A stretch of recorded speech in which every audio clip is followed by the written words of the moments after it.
While I'm waiting for my water to boil, which won't take long with the jet boil, it's almost done now actually, but I thought I'd talk about a couple of stories which caught my eye recently, both of them dealing with social media, and both of them really highlighting the dangers of posting too much on social media.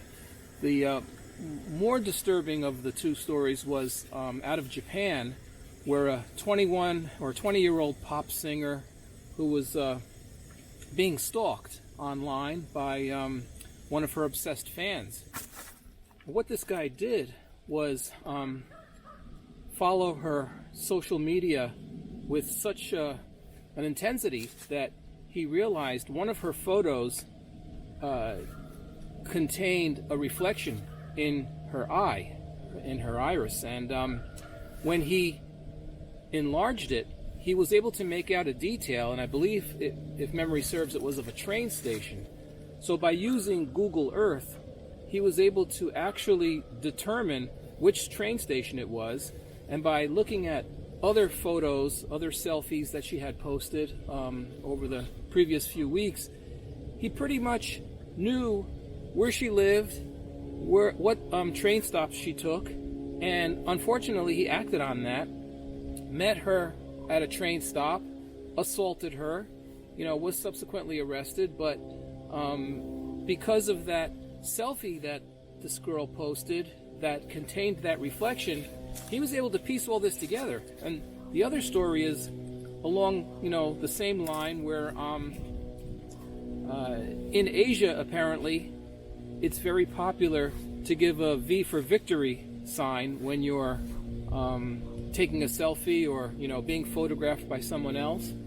And the Chinese, apparently, according to a Chinese computer expert, security expert, the Chinese have the technology and the wherewithal to and if the camera has a good enough resolution and you're close enough, to actually take the fingerprints off of the people who are doing that, and making molds and identifying people, and it's just another way for totalitarian regimes. And let's face it, the China is still a communist totalitarian regime, whether you want to face that fact or not. Just ask the people of Hong Kong, who are trying to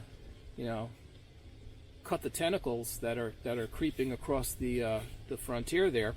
But yeah, they have the technology to actually take your fingerprints, and it's a scary thing.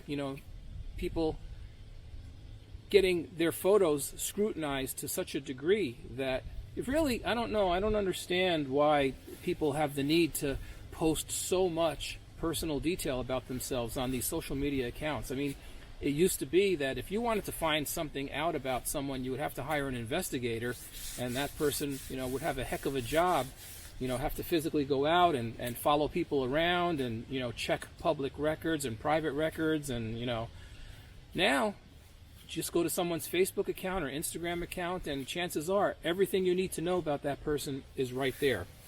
But I mean, if those two stories aren't enough to give one pause as to how they use their social media, then there's nothing else to say. But I don't want to end this video on such a sour note, so I thought I would show you guys how to make instant coffee taste better.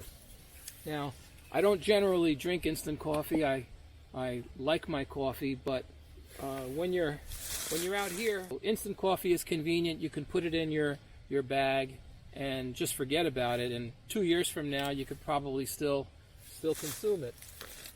But it doesn't matter what brand you buy, it all tastes like swill. So this is not going to work miracles, but it definitely will improve the taste of your instant coffee. So generally, if you follow the instructions, it tells you to put a measured amount of coffee into your cup and then add hot water. And that's how traditionally everyone does it, and it usually tastes terrible. It doesn't matter if you're outdoors or in a hotel. or wherever you are, it's just god awful. But if you take a little bit of cold water, or cold milk if you like your coffee with milk, just a little bit, and dissolve that instant coffee, the little crystals or whatever you want to call them, just dissolve those. I don't know if you'll be able to see that. I'm filming this on an Osmo Pocket, and it's just got a tiny 1-inch screen, so I'm not really sure what's in focus or what's not. But dissolve the coffee in the cold water, and now add the hot water.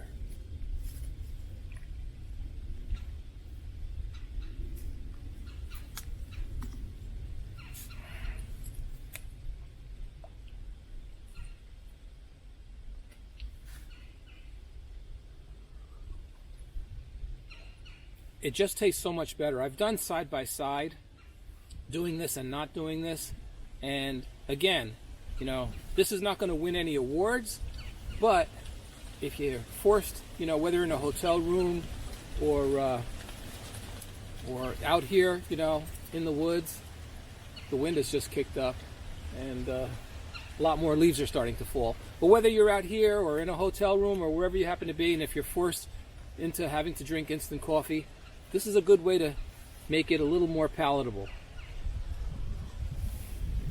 Anyway, that's it for today, my friends. Thanks for stopping by. Thanks for joining me. I'm going to just have the rest of this and continue on my merry way. See you on the next one. Bye for now.